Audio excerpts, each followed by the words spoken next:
نحمده ونصلي على رسوله الكريم اما بعد فاعوذ باللہ من الشیطان الرجیم بسم اللہ الرحمن الرحیم رب زدنی علما رب اشرح لي صدری ویسر لي امری واحلل عقدۃ من لسانی یفقهوا قولی اللہم فقہنا فی الدین۔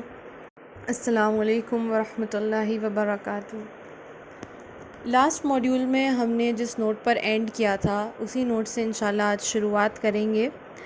یسألونک عن الأہلہ قل ہی مواقیت للناس والحج ولیس البر بأن تأتوا البیوت من ظہورها ولکن البر۔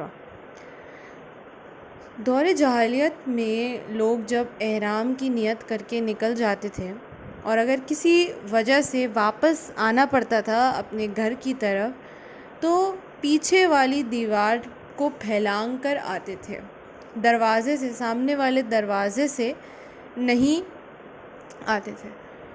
تو ایک یہ سپرسٹیشن تھی اس دوران کہ اگر حج کے لیے نکلے ہیں اور اگر آسمان اور ہمارے احرام کے بیچ کچھ آ گیا تو احرام جو ہے وہ باطل ہو جائے گا، اس لیے دروازے سے نہیں آتے تھے۔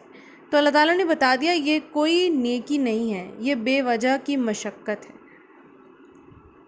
اور دین جو ہے وہ بہت آسان بنایا گیا ہے۔ کسی وجہ سے آپ کو واپس آنا ہے تو آپ سامنے کے دروازے سے آئیں۔ بے وجہ کی سپرسٹیشنز جو ہیں اکثر ہماری زندگی کو بہت مشکل بنا دیتے ہیں، بہت تنگ بنا دیتے ہیں۔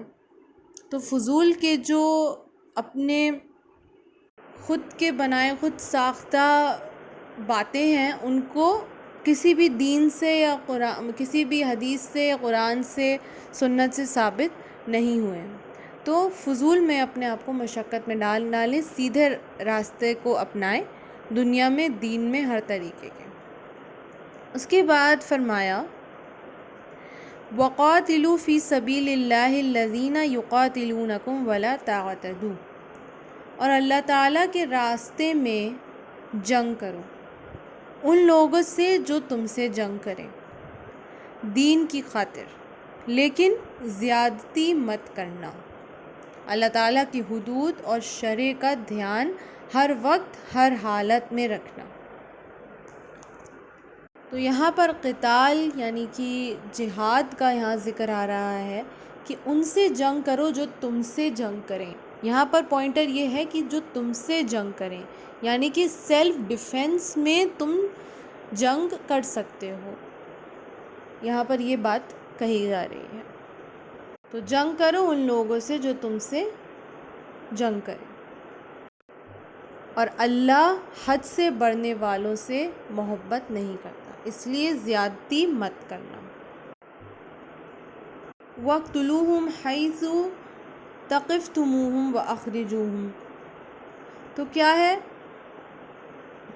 ان سے وہاں لڑو جہاں کہیں بھی تمہارا ان سے آمنا سامنا ہو جائے اور جنگ کا معاملہ پیش آ جائے، اور اگر وہ تمہیں تمہارے گھروں سے نکالیں، تمہارے شہروں سے نکالیں تو تم بھی بدلے میں انہیں وہاں سے نکالو۔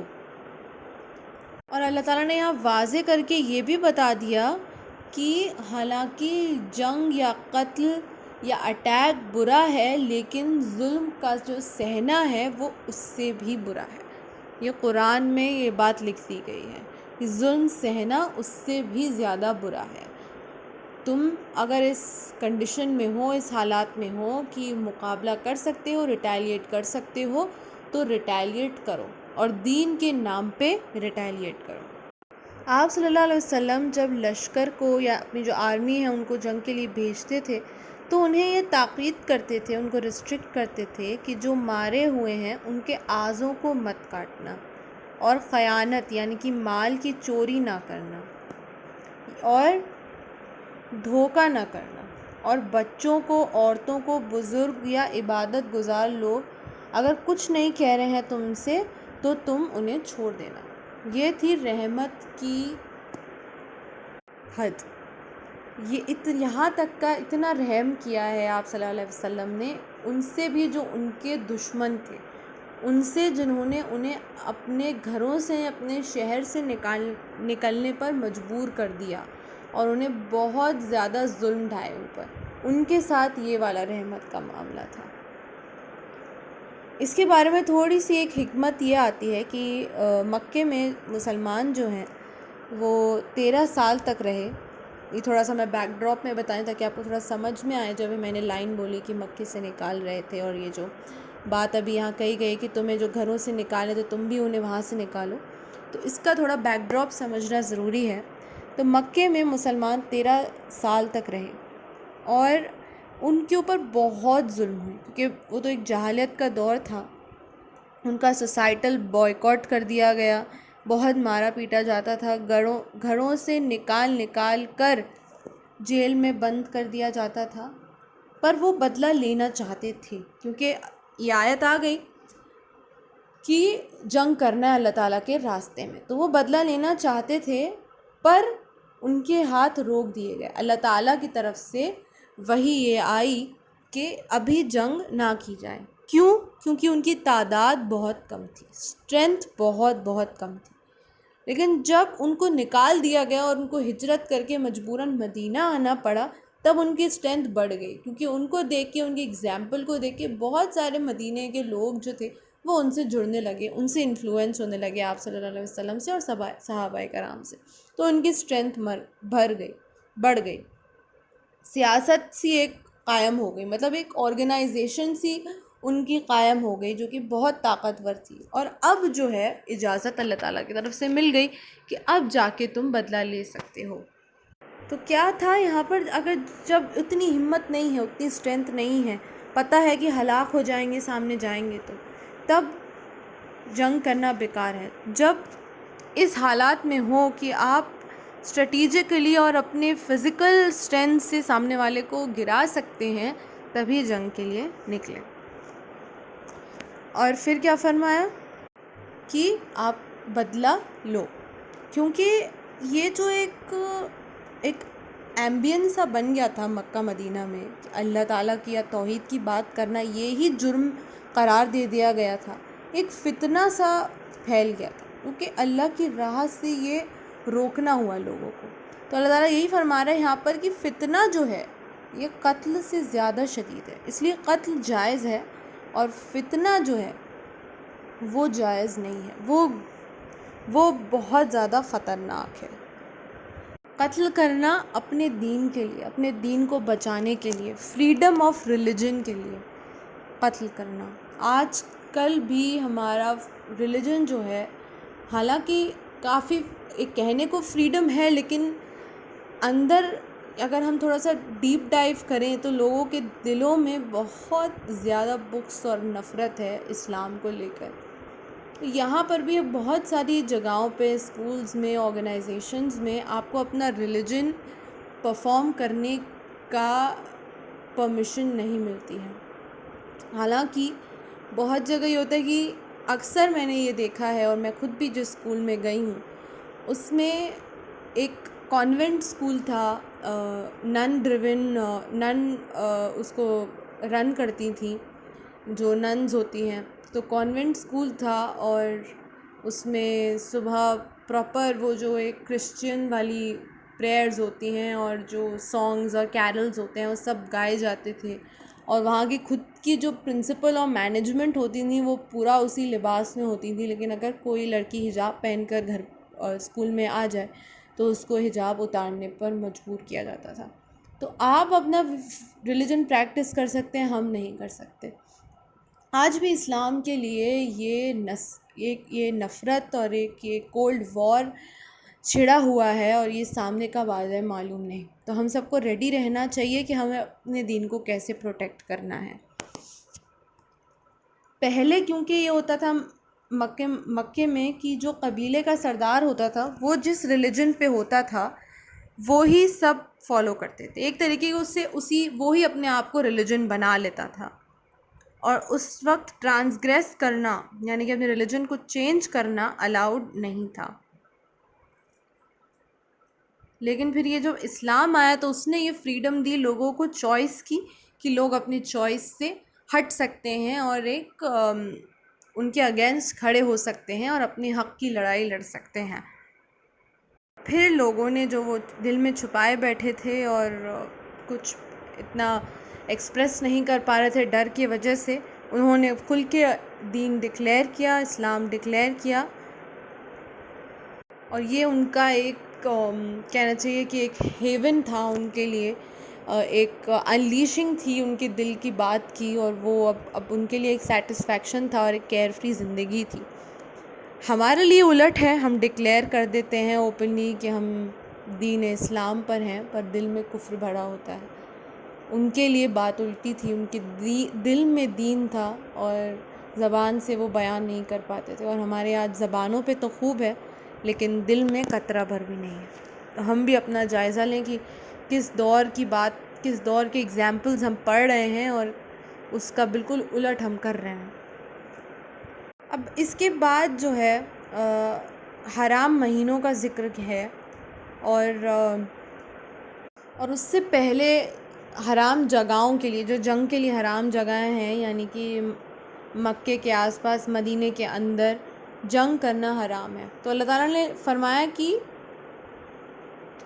مسجد نبوی کے اندر یا حرم کے اندر تم ان سے جنگ مت کرو، لیکن اگر وہ تم سے لڑنے سے نہ چوکے تب تم بے جھجک ان پر بھی وار کرو، انہیں قتل کرو، ان پر اٹیک کرو، اور پھر اگر وہ کفر چھوڑ کے اسلام قبول کر لیں تو باز آنے جانے والوں کے لیے اللہ تعالیٰ بہت غفور و رحیم ہے۔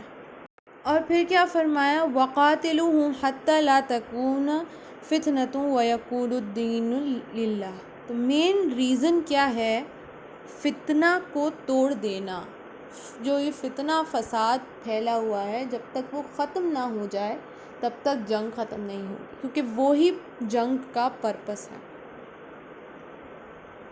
اور پھر اگر وہ پھر باز آ جائیں تب تم سنبھل جاؤ، رک جاؤ، کیونکہ جو مومن بھائی ہیں، کیونکہ وہ مومن ہو گئے، اگر انہوں نے ایمان قبول کر لیا، ایمان لے آئے تو باز آ گئے، تو اس کے بعد وہ تمہارے مومن بھائی ہیں، اور انوسنٹ لوگوں پر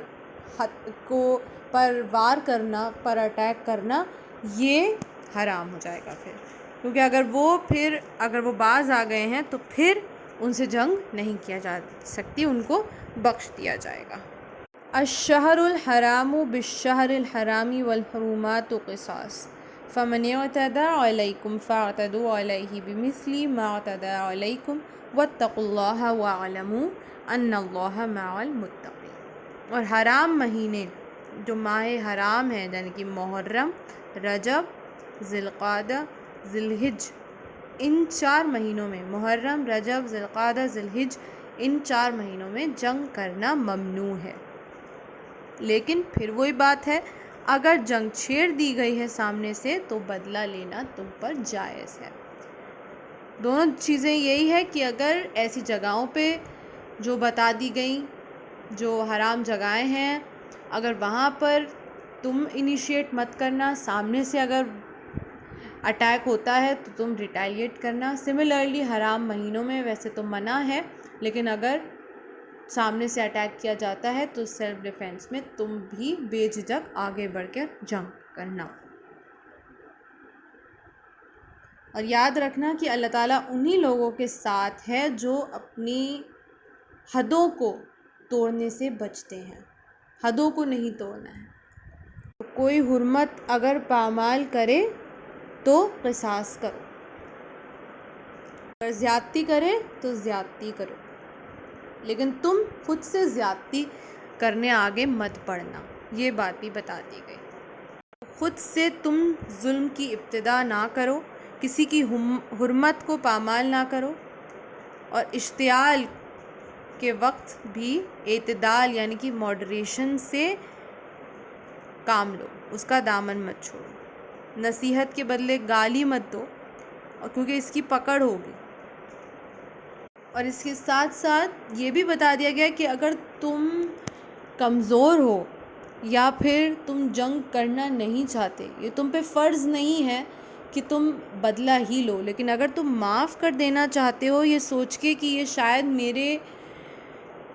مجھے دیکھ کر، میرے صبر کو دیکھ کر، میرے نیچر کیریکٹر کو دیکھ کر اگر یہ پلٹ آئے گا تو تم اس کو معاف بھی کر سکتے ہو. دشمن جو ہے وہ اگر تمہیں لگتا ہے کہ دوست بن جائے گا اور ایمان لے آئے گا تو بے شک یہ کام کرو، کیونکہ اس کا اجر کئی گنا زیادہ ہے. صبر کا اجر قتل سے کئی گنا زیادہ ہے، اور کیونکہ یہ زیادہ ڈیفیکلٹ بھی ہے. بدلہ تو کوئی بھی لے سکتا ہے اور ایکول والا بدلہ بھی کوئی بھی لے سکتا ہے، لیکن صبر کرنے والا جو اپنے نفس کو مار کے اپنے آپ کو ہرا کے ایک اپنے نیچر کی، اپنی پرسنالٹی کی، اپنے کردار کی مثال قائم کرے، وہ اس انسان کا اجر بے شک اللہ کے نزدیک سب سے زیادہ ہے. آپ صلی اللہ علیہ وسلم نے بھی بہت سارے ظالموں کو معاف کر دیا تھا، اور ان میں سے کافی جو تھے وہ اسی وقت ایمان لے آئے تھے، اور بہت سارے مواقعوں پر بھی آپ کا ساتھ دیا تھا. تو یہ ہے اسلام کی تعلیم. تو جو اپنی پرسنالٹی سے، اپنے کردار سے جو صحابہ کرام نے ایک ایگزامپل سیٹ کیا، وہ شاید قتل کرنے کے نہیں ہوتی، کیونکہ قتل کرنا بہت آسان ہے، بدلہ لینا بہت آسان ہے، معاف کر دینا مشکل ہے. بہت سارے مواقعوں پہ بہت سارے ظالموں کو یہ جو لشکر تھا، اسلام کا لشکر تھا، اس نے ان کو معاف کیا، اور اس کی وجہ سے بہت سارے لوگ ایمان لے آئے اور ان کے ساتھ جڑ گئے، تو ان کی اسٹرینتھ اور زیادہ بڑھ گئی.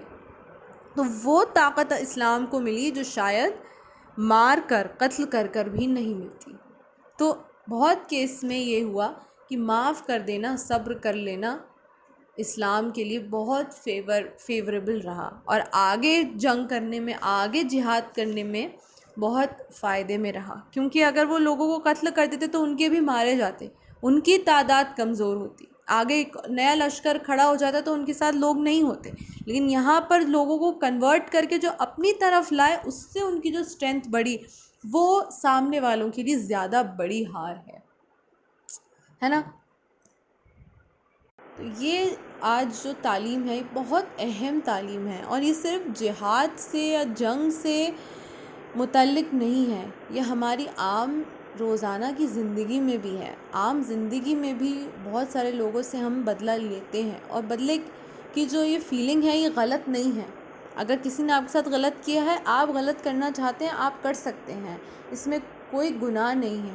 لیکن زیادہ اجر ہے صبر کرنا اور معاف کر دینا، یہ زیادہ مشکل کام ہے، تو اس کا اجر بھی اللہ کے نزدیک زیادہ ہے.